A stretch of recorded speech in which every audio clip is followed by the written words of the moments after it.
1 out of 10 Americans aged 60 and over are victims of abuse. Wow. Over 2 million people in the United States and US alone. I can make it through the day when you're with me on the way. But what we see, what's common in these, is that family members, or those close, trusted relationships, are the ones that is causing the abuse of these individuals. Always, always with me, for you are always, always with Though it's meager funds, if it is all you have, it is what you have to live on. And so we're seeing that individuals are being more reports of financial abuse than ever has been in the past. in each hour of unrest when it seems I've nothing. Hi, everybody, and thanks for joining us for our Grace Live conversation today. Today, we're going to be looking at abuse of older adults. What can we do? How can we, as the church and as people, intervene to help protect those who may be vulnerable and who are older adults? My name is Pete Singer. I'm the executive director here at Grace, and I'll be your host today. Grace was started back in 2004, really with the goal of helping the church to do a better job of recognizing, preventing, and responding to abuse across the lifespan. And so our program today, as we talk about abuse of older adults, fits into that beautifully because it's looking at sometimes a part of the lifespan that is overlooked when it comes to our discussions of abuse and neglect within the church. So today we're going to dive into that question. If along the way you have questions and answers that you'd like Bettye, our guest, or you would like myself to answer, please put those in the Q&A, and we'll be having a 10 or 15-minute period of time at the end of today's conversation where we'll talk about that. If you could also please take a minute to put who you are and your role into the chat, that would be helpful. And that way, Bettye and I can know how to just format the questions and how to phrase our answers. If you could just put into the chat who you are and what your role is, that would be wonderful. It might be survivor, it might be pastor, it might be just a concerned person, but whatever that is, that would be great. Please also feel free to join us next month when we'll be having Laura Teen and Mike Sloan on, and they'll be talking about a really difficult thing. How do we care for people in the absence of justice? So often it seems like when there is abuse, there's a lack of justice. How do we care for people when that's the case? So please join us in March when we tackle that very difficult question, how to care for people when it seems like justice just cannot be found. Please also check out our YouTube channel. On our YouTube channel, you'll find all of our past Grace Live conversations. There's nearly 30 of them now that are just available for free. So each one of them is like an hour-long webinar. So please check those out on our YouTube channel. You'll also be able, when you go there, to see our December Grace Live conversation, which addressed intimate partner violence and domestic violence. If you want, you can visit our webpage, www.netgrace.org, to learn more about our organization. And if at any point you have thoughts or questions that you'd like to address to Grace, please feel free to email us at info@netgrace.org. Well, today for our conversation, we have a wonderful, wonderful guest, Bettye Mitchell. Bettye Mitchell is on the board of Grace and brings with herself a wealth of knowledge. And I will turn it over to Bettye so that Bettye can introduce herself. All right, great. Bettye, if you want to just introduce yourself, and then we can get into the conversation. Good afternoon, and thank you, Pete, and to the Grace Board for this opportunity to talk on abuse of older adults. As Pete shared with you, I've been in this work for 40 plus years, starting out very young as a caseworker in the field of long-term care for community care programs for the state of Texas. And then when legislation was first being passed across the nation, Texas was one of the first states to pass legislation. And so I became interested in the field, primarily because I grew up in a local church here where my dad had pastored, and at his death, he'd pastored over 30 years. And many of the people that were in our congregation were older adults, and many without children. And so we watched them grow older. We had responsibilities for providing care for them. And then when I started working and seeing that older adults were victims of abuse, neglect, or exploitation, my heart just went to that particular direction and wanted to work in this capacity.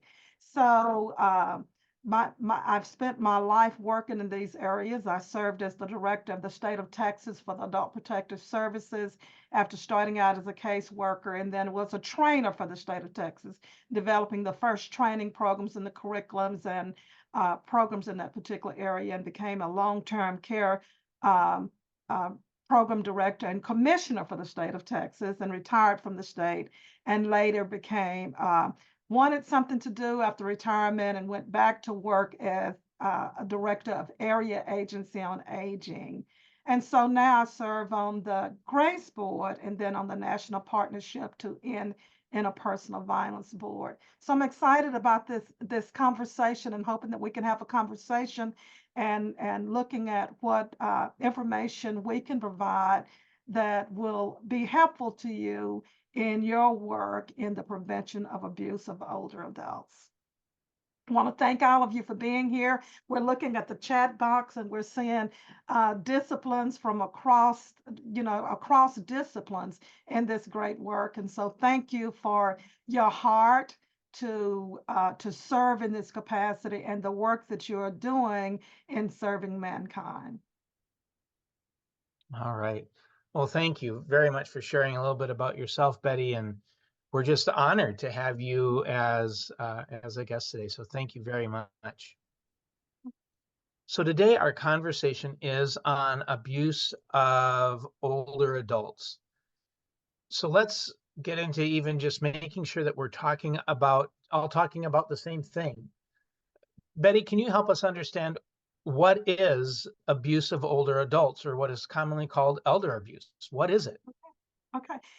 When we speak in terms of elder abuse, we're speaking in terms, and I go use interchangeably between elder abuse and abuse of older adults, because many of the state's programs not only just work with elders, and elders are defined as individuals. Some states' laws are 60 and others are 65, but we're talking about a simple or repeated act of lack of appropriate actions that occurs with relationships of a trusted loved one. So we're looking at an abuse, elder abuse, or abuse of older adults.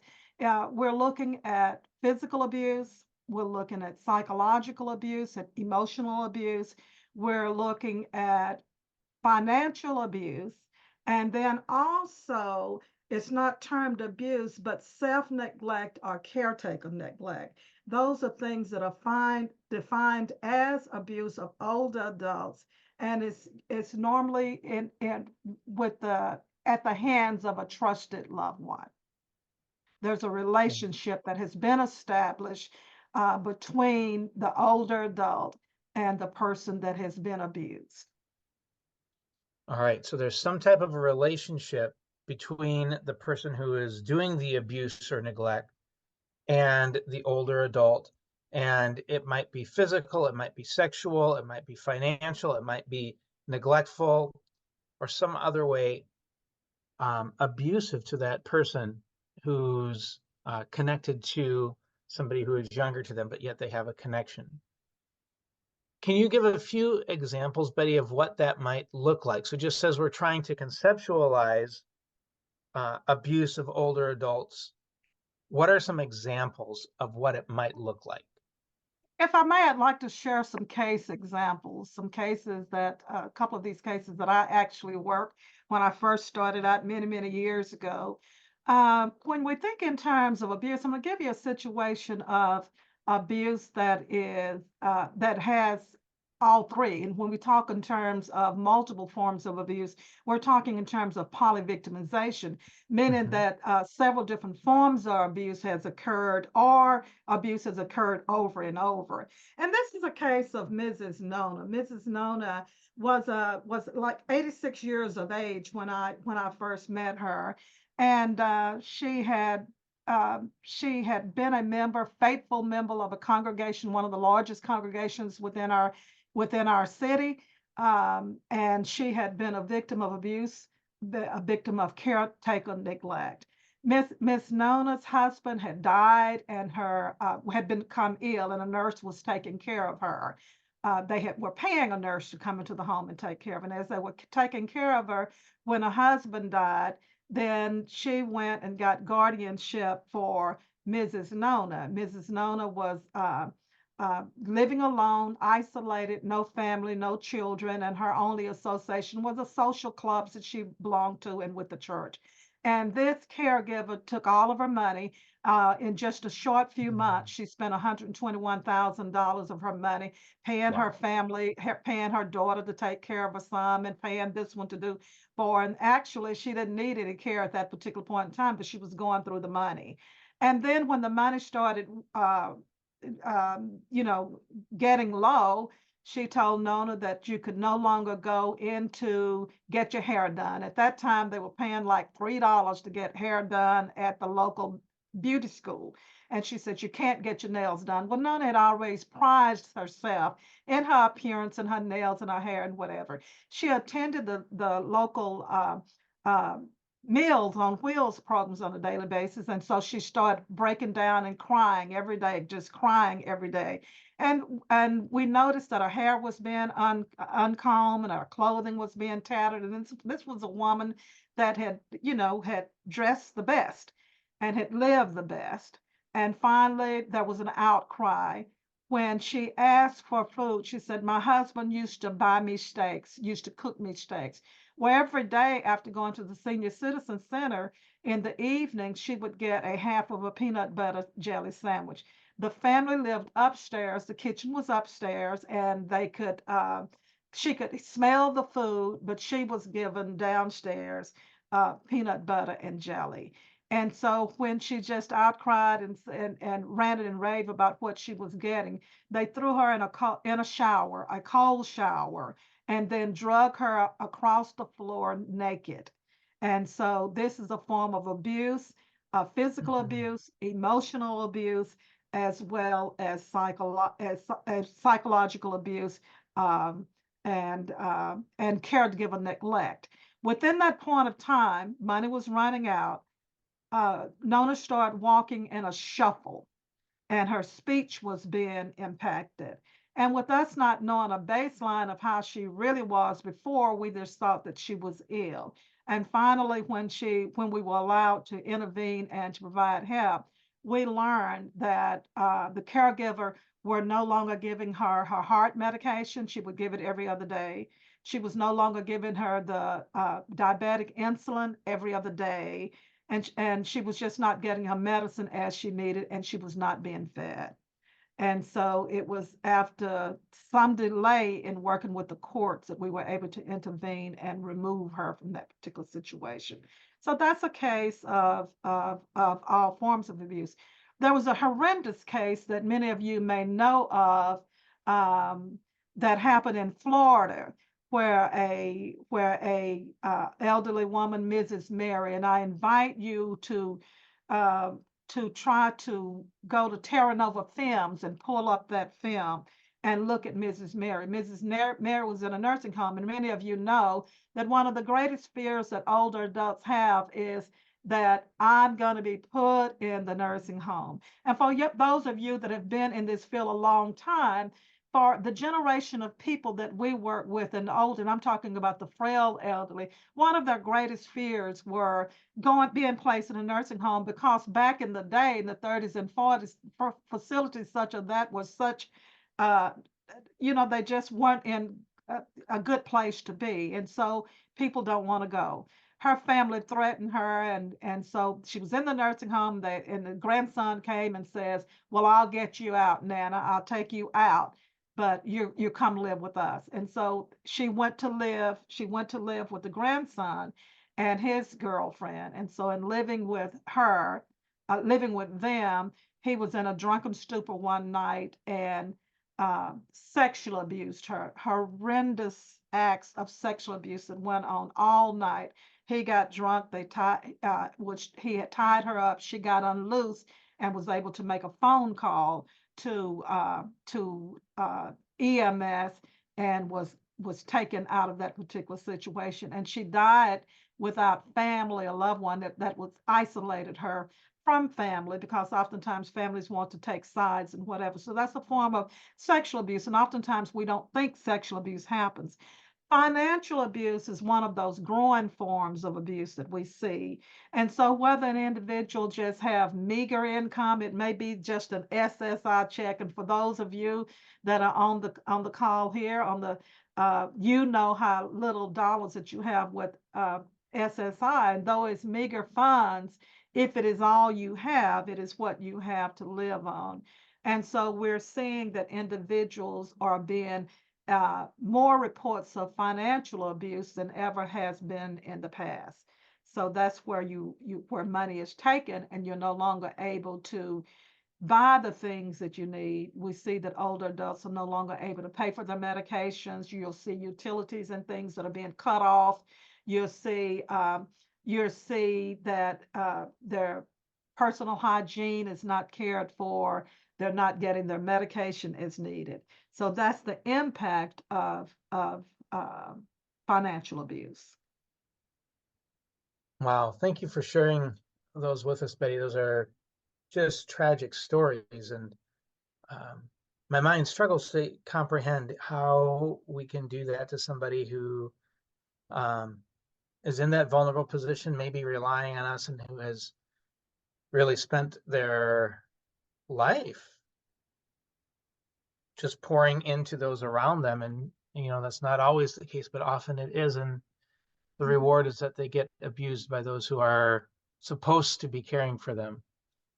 Yeah, Pete, when you think in terms of it, you think in terms of the generations we're talking. Of course, I'm seen as an elder now. I'm 68 years of age, but you think in terms of really those 70s and 80s. They're the ones that built the country.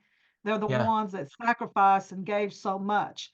And so, and oftentimes it may not be physical abuse, it may be emotional abuse. It may be that they have become ill and can no longer take care of themselves, and they're dependent on someone.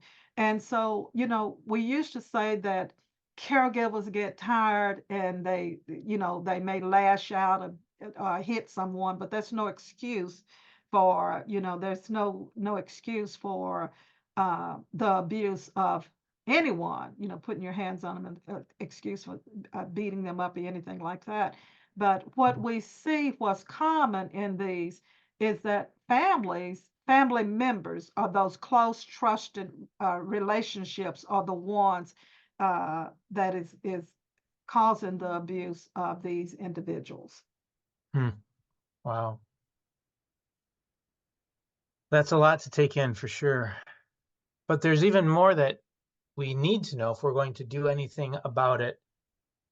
What would you say are some of the most important things for us to know when it comes to, whether it would be when it comes to knowing about perpetrators, or when it comes to just the whole idea of abusing older adults? What are some of those most important things for us to know?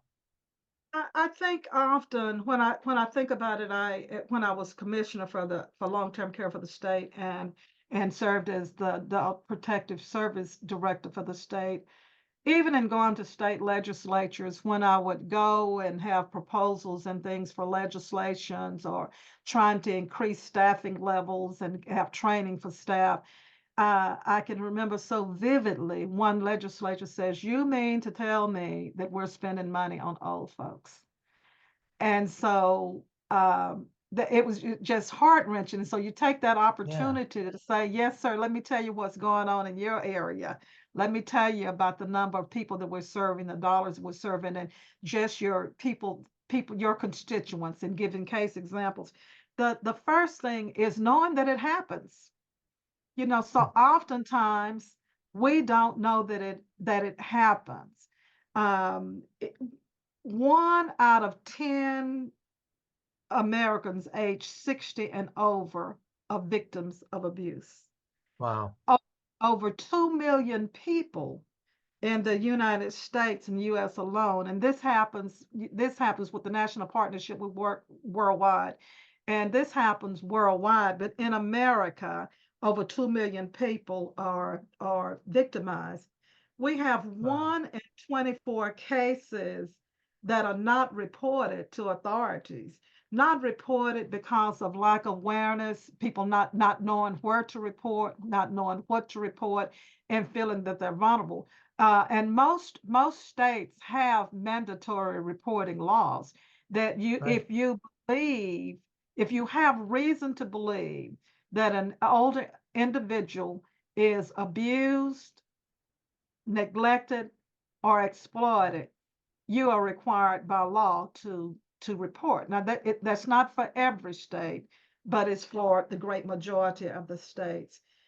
And what we see, there's a Dr. Mark Lax that did work years ago in the state of New York, and he talks in terms of the cost of elder abuse. And oftentimes, because Mm. the field of elder abuse is so new in relationship to child protective services, child issues started out in the 30s and 40s and 50s and 60s, and they have millions, millions of dollars in that program. And then when you look at, and it wasn't to 2010 under the Affordable Care Act that federal legislation was passed to even fund the adult protective service programs, and Mm. and they were not funded at that time. They're just more Wow. recently receiving federal dollars in those particular programs. And so 300% of individuals that are of seniors are at greater risk of being abused. And all of this data and information you can find from the National Center of Elder Abuse, the National Center of Elder Abuse, the National Adult Protective Service Administration is there. And uh, that's in your chat box, though, so you can find more information about that.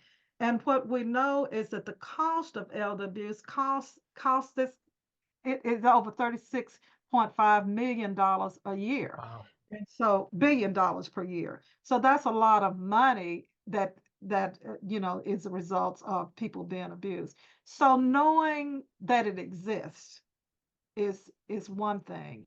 And then recognizing the signs and symptoms is something that needs to be done. And then educating ourselves and educating those that are around you, particularly in churches. Oftentimes we think in terms of our church. I knew growing up, I just thought all the little ladies were sweet and the men were sweet and nothing was happening to them. But behind those closed doors, we don't necessarily know what's happening.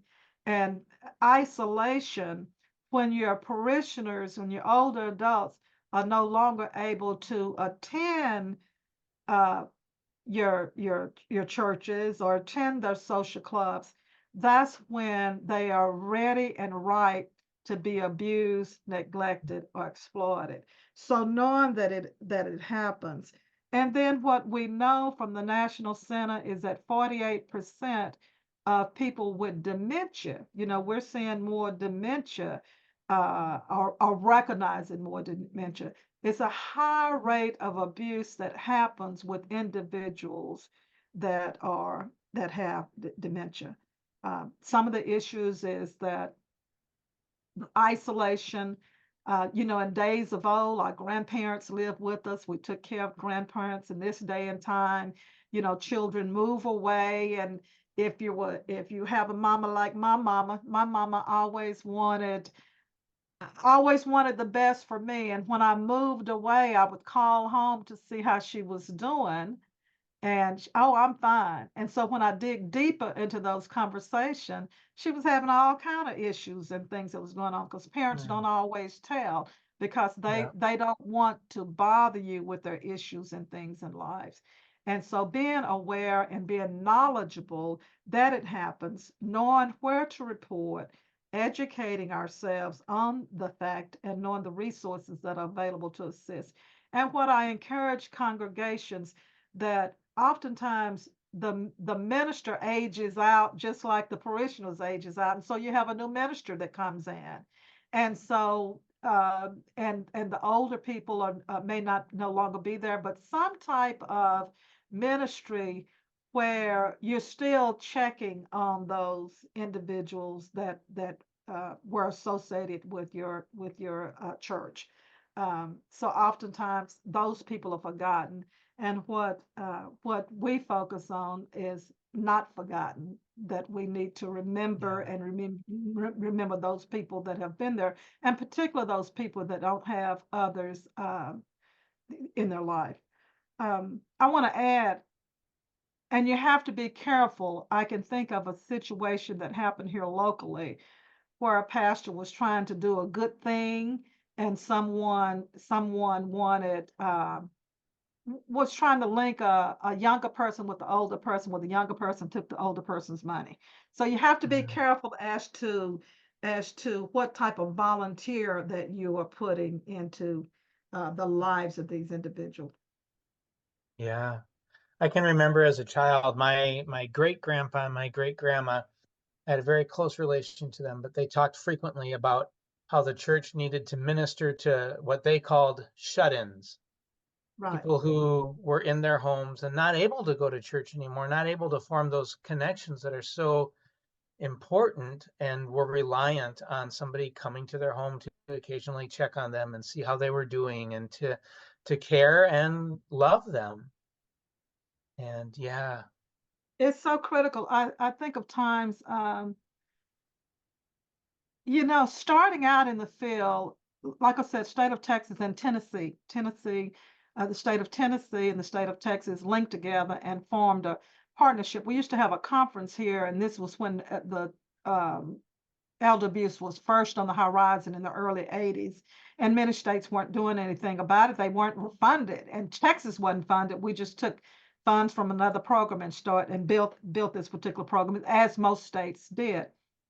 And I think in terms of, and what the Adult Protective Services is the entity, Adult Protective Services, and then Area Agency on Aging. Some states, the Adult Protective Services is the one that does the initial investigations. For other states, it's the Area Agency on Aging, but they work collaboratively together.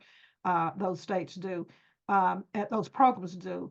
And I think in terms at Christmas time, how many churches want to do good by people at Christmas?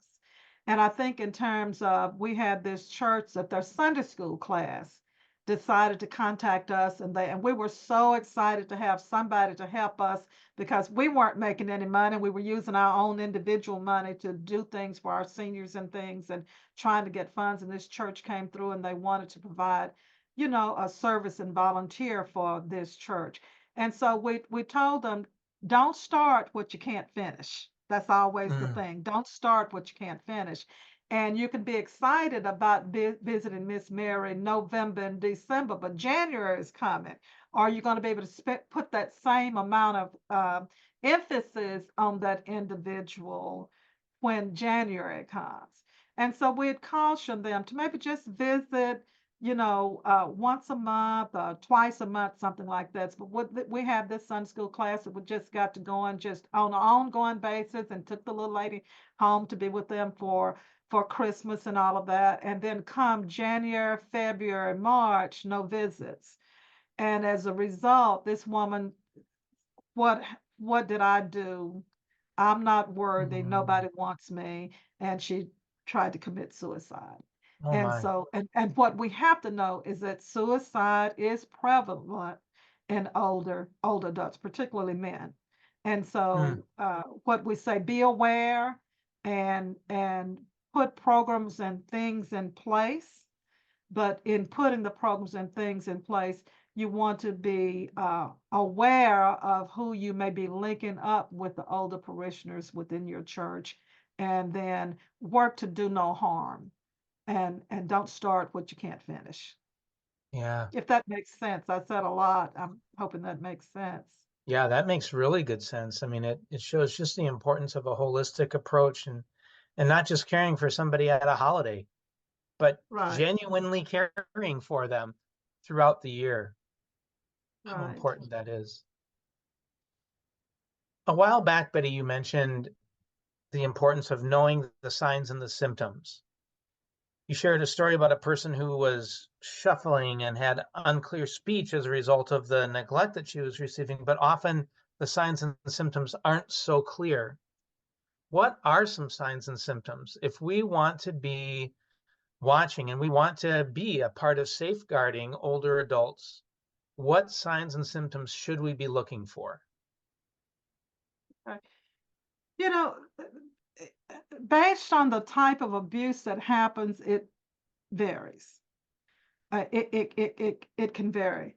But let's talk about self-neglect. Self-neglect is not a form of abuse in it because no physical abuse is happening. But self-neglect is where an individual where can no longer care for themselves and meet their activities of daily living. And so what we see is that, with growing older, oftentimes people lose weight, but a lot of weight gain, a significant, weight loss that you see. You see when they started coming to church when they could no longer ambulate in the way that they did in the past. When you see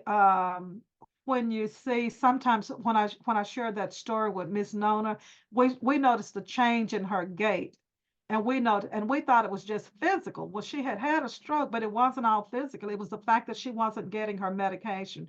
So when you start watching signs of decay, signs of an inability to take care of the activities of daily living, I think in terms of a church, um, there was this little couple that lived right next door to this church. Now, they didn't attend this church, they attended another church, but they lived right next door Sure. to this church. And so and I'm talking when I say we, Adult Protective Services, when we got the call, this man was, people were afraid uh, to go there because they didn't know what to expect. His grass was all grown up. You see mail on the porch that hadn't been taken care of, and this was a house that had always been taken care of. And so you see signs of it. We try to train code enforcement and train uh, mail carriers to recognize when the mail is Right. not being picked up and those types of things. And when we went to that house, the lady was in bed, emaciated to the bones. She was no longer able to speak or take care of a need. She was no longer able to take care of a person. There were feces and things everywhere. And so the call came in because of the recognition of the signs on the outside of the house. On the outside of the house. And when we got there, the man was crawling around on the floor, not able to prepare his food, and they had a developmentally disabled grandchild that was trying to care for him, and just didn't have the tools, didn't have the know-how, didn't have the resources, didn't know how to use the money, the social security checks and whatever. So Sure. you oftentimes with self-neglect, you'll see changes in things that are happening on the outside of the house. Or you'll have a parishioner that used to come into the church all the time that no longer comes, and they've just lost contact with anyone. And in our busy life, sometimes we forget about those people. With physical abuse, what you may see is that older individuals oftentimes fall. you fall, I fall. The doctor's gonna always, that Medicare question when you go to the doctor, have you fallen? Do you feel safe at home? Yep. And so you'll have some bruises and things, but when you start finding bruises in areas that you can find bruises and contusions in areas that are not where you would bruise if you were to fall, or you could see finger marks, finger marks and things where you've been held on to closer to. Now, growing older, our skin thins out. Doctors and nurses, medical people will tell you that we don't have as much fatty tissues underneath, but those are some of the signs that you see. When you go into a home, if you're able to get into the home, is you'll see unkept homes. The bedding is not changed, the linen is not changed. You'll see like a food, or you'll see old food in the refrigerator where they're not able to eat. Or if Meals on Wheels is coming, and that's why it's so important. Meals on Wheels deliver nationwide. Nationwide, we do not leave food on the porch. Now, if you get some of these, where you're buying food off the Amazon or whatever, they may leave boxes and things. But if it's a Meals on Wheel programs, they want to see that individual. They want to hand that meal to that individual so they can have a first-hand look. Is this person okay? To have the personal contact with the individual is really important. Sexual abuse, you may not see it so much, but a social worker that's investigating the case, or a counselor that's looking at it, oftentimes what happens there, when they're conferencing or counseling with this individual, their persona, their lack of contact, the lack of being able to respond, or with medical field, that you'll start finding bruising in areas that you just didn't fall, the genitalia and in between the legs and between the thighs and whatever. So it's different signs and symptoms that you see like that with abusive elders. Wow, that really helps us to think. When I asked you the question, I was thinking about signs and symptoms of the person, and one of the first things you did was signs and symptoms outside their house. So I really appreciated that. That helped me to learn, not just to be looking for what's going on with the person, but what's going on with the property, what's going on around them, because I need to take a holistic look at what is happening with this person. So thank you for Yeah. sharing that. Yeah, yeah. With the environment, you'll see lights being cut off. You'll see gas being disconnected. You'll see the outside of the house being not kept. You'll see, when you make the visits, start seeing signs and symptoms of areas of concerns. You'll see stacked mail, particularly when you talk in terms of the perpetrators, who's perpetrating of often family members. And then if you have many of our older adults, the grandchildren are coming back home because they don't have any to go. And if they're substance abusers and drug addicts and things, that elder is going to suffer, because that money is going to be taken and used for those particular habits. So you have the environmental issues and things that you'll look at.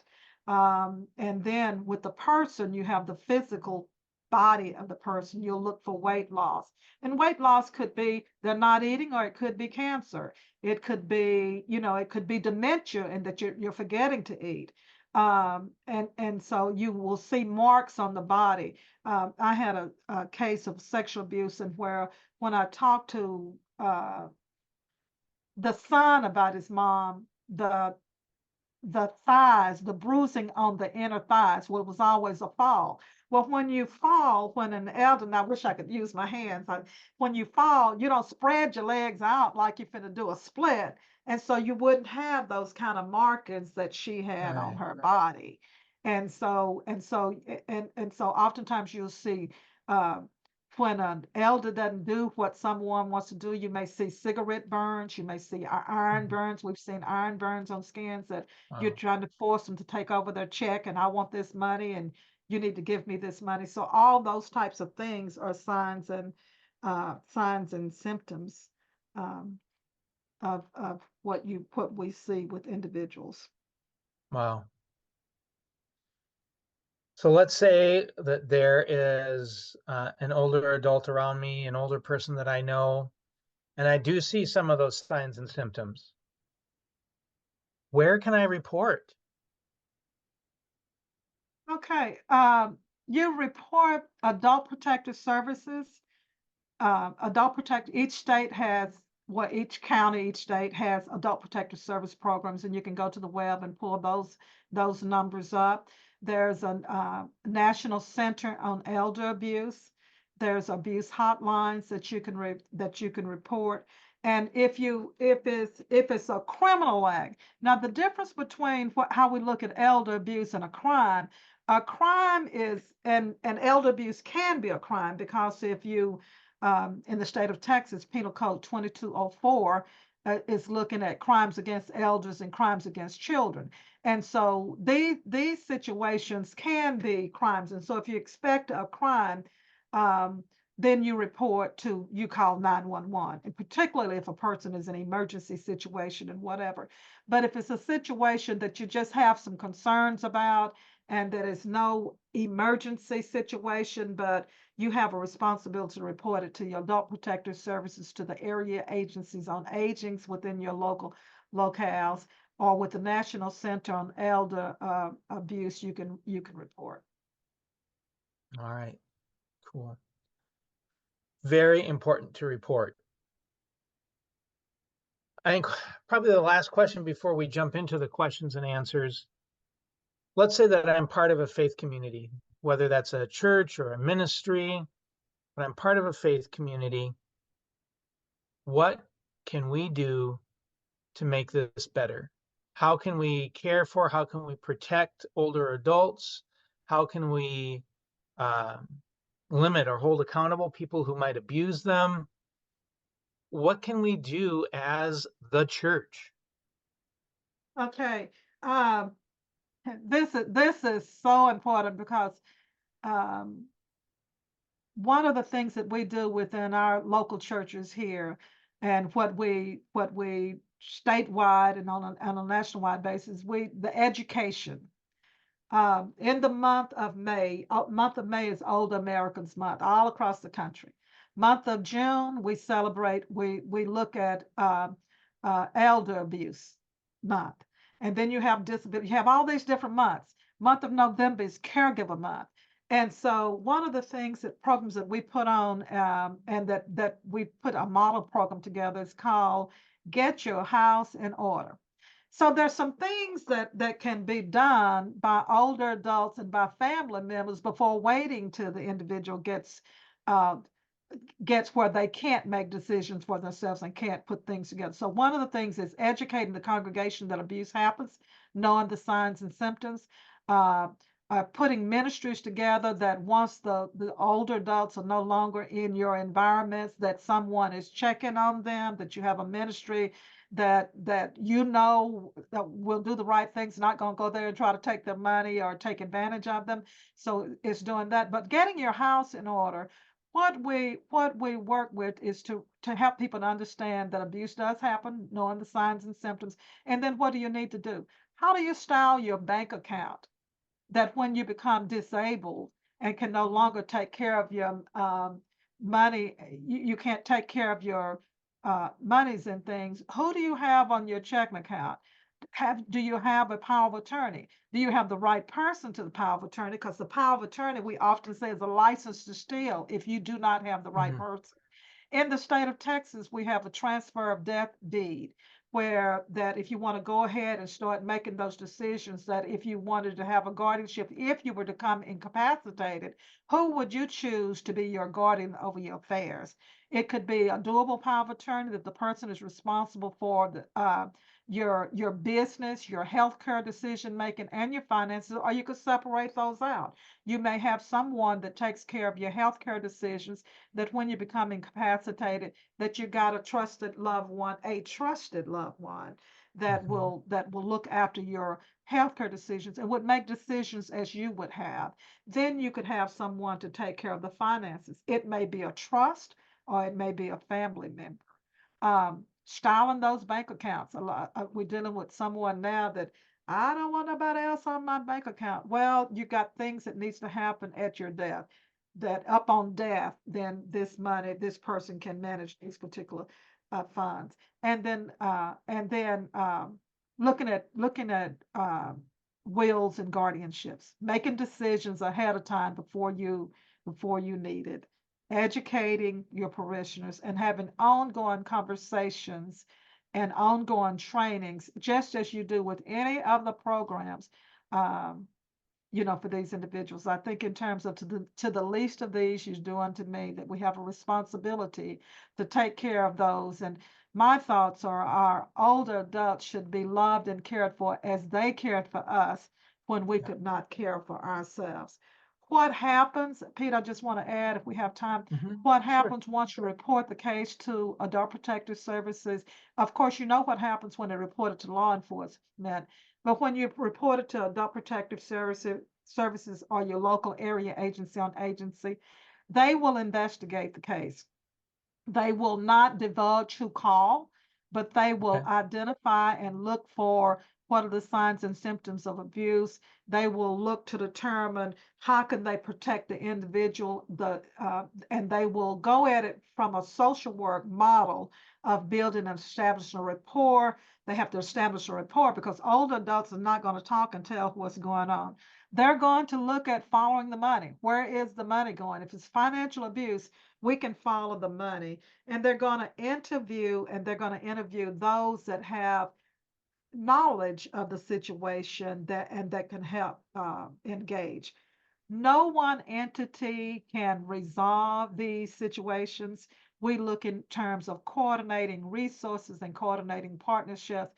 And one of the first things that I always taught, and I was head of training for the state of Texas for the programs, we always taught find out, what entities, what faith-based organization did these people belong to, or what clubs or things or fraternities or sorority, and then forming partnerships and building multidisciplinary teams, that when we had situations that we just couldn't resolve, we're going to call that local pastor and say, can you be a part of this conversation with us? We're going to have multidisciplinary teams to meet and to talk in terms of these particular issues, things. Wow, that's really good. That's really good. Well, we've had a really great conversation, and we want to head into now just some questions that we got from those who are here listening today. The first question I want to bring up is one person had asked the question about signs and symptoms of emotional abuse, and that might be included in some of those signs and symptoms we talked about earlier, or it might be different. What are some particular signs and symptoms that we can watch for related to emotional abuse? Uh, with emotional abuse, one of the things that you do when you start, oftentimes what happens is that if you're in the room with the perpetrator, you want to try to isolate that client that you might be talking to, uh, and be aware that they may be lurking behind the curtain. I had one that was lurking behind the curtain, and uh, over a period of time, this individual was harmed. You look at their responses, their eye contact, and of course, we know that oftentimes when you're dealing with different cultures, that you may not have direct eye contact, but you watch how they respond to questions and their willingness to talk in terms of the situation. You've got to remember, in dealing with different cultures, the theory of Gamal from an Asian country, it's an embarrassment that I raised my child and my child is abusing me. So those things you have to take into consideration, but you look at the responses and you look at their jadedness in discussing issues and things that may be relevant to them. Yeah, often very subtle, and takes somebody who really understands this issue. But we all play a role in helping to keep an eye out as we just work to protect each other, um, to be a good neighbor, to love our neighbor as ourselves. Right. Yeah. We had another question come in. What about situations where you have two older adults and one of the older adults is abusing the other older adult? And this might be a situation of intimate partner violence that may have been present for a long time, or may be a new behavior, or it may be some type of exploitation between two older adults now that one of them is perhaps more vulnerable than the other. How do we recognize that, and what do we do about it when that's abuse between two older adults? Not abuse between a younger adult and an older adult, but two older adults. It happens. It happens. It happens. I think in terms of a client that I had, the rabbi called, and the wife was beating up on the very disabled, demented husband because he had beaten her through the years, and she says, "I'm Mm. gonna beat him," and whatever. And so the best thing to do is to contact Adult Protective Services to have them to investigate, because you're going to have to establish rapport. Oftentimes when it's just happening late and it's just something new, that oftentimes is a cognitive issue. There's something going on that may be causing that. You might be having tumors or things like that. But if it's been a cycle of violence all along, then that it's going to take some work to do that, to work on those and getting into counseling, and then getting Adult Protective Service to identify exactly what is happening, and then where are the partnerships that you're going to be able to establish within family members to help resolve the situation. That's going to be a long-term situation that has to be resolved before anyone gets hurt. But calling Adult Protective Services would be the thing that I would recommend, or getting them into counseling, and then making sure that every entity that is involved with that individual, that, maybe a multidisciplinary team approach to case manage that situation, to look at what steps and measures can be taken, what has been tried in the past, and what is bringing about this abuse that is happening, and then what measures can you do, and then what measures need to be put in place for the protection of, either individual. All right. Thank you. That's helpful. Another question. What would you say are maybe the best one or two books on this topic? The Journal on Elder Abuse is one, Journal on Elder Abuse. And then what we're seeing in that Journal on Elder Abuse, you're getting more articles than books. There are various books on. Georgia Annisberger wrote books on elder abuse, and you can go to Barnes and Nobles, I believe, and maybe get some of those. They're easily read, and you're recognizing the signs and symptoms. There's one that was done by several years ago, and I can get those books and put them up, send them to you where you can put them on the web, by a group of people out of NAPSA, NAPSA. NAPSA is a book on elder abuse that we can put it on the site. Okay. All right. You mentioned that most states have some type of an adult protection program.